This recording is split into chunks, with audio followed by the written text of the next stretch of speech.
You've been shipwrecked, stranded in a foreign city, far from home with no money and no possessions. For most, this would be a moment of despair.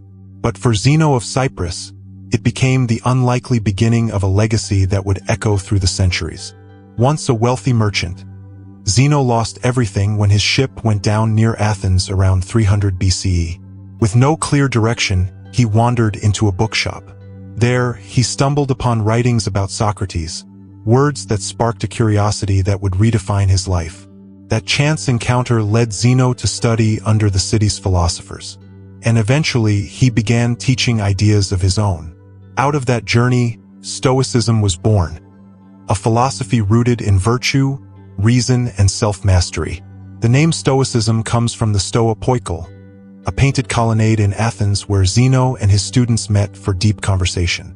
Today, the word Stoic often conjures the image of someone calm and unshaken by emotion. That captures part of the idea, but only a fragment. Stoicism, at its core, is not about being emotionless.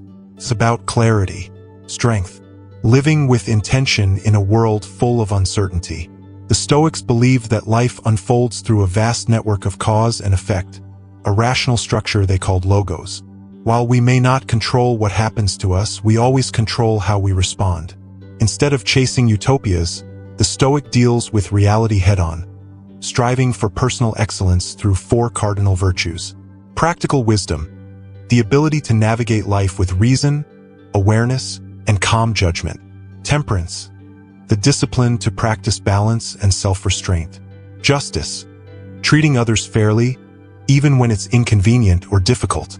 Courage, not just heroic bravery, but the everyday strength to face hardship with integrity. Seneca, one of the most influential Roman Stoics, once wrote, "Sometimes even to live is an act of courage." But Stoicism is not a solitary or selfish path. It's a way of life that calls us to serve others, to act with compassion, and to stand for what's right.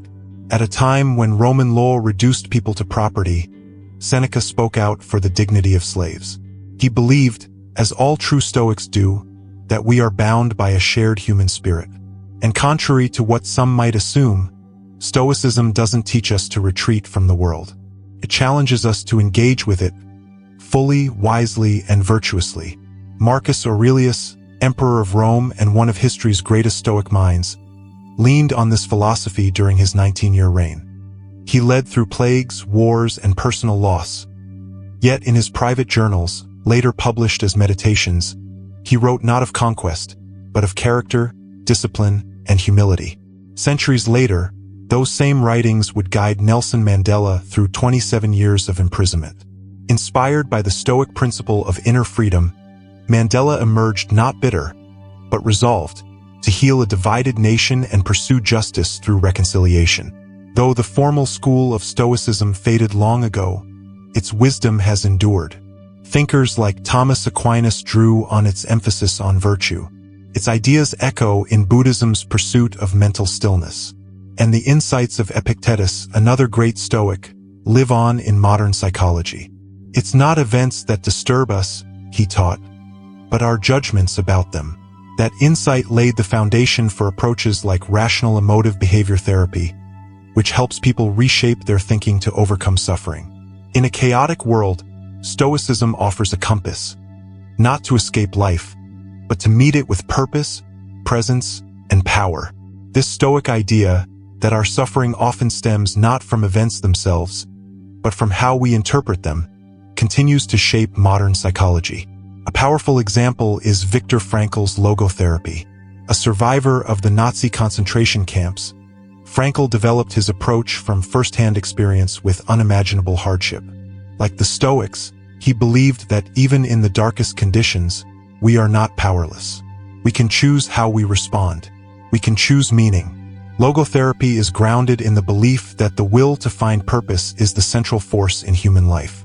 That, no matter our external circumstances, we hold the ability to direct our minds, to make our suffering meaningful, our lives intentional. It's a modern echo of an ancient truth, that while we don't always control what life gives us, we always control what we make of it.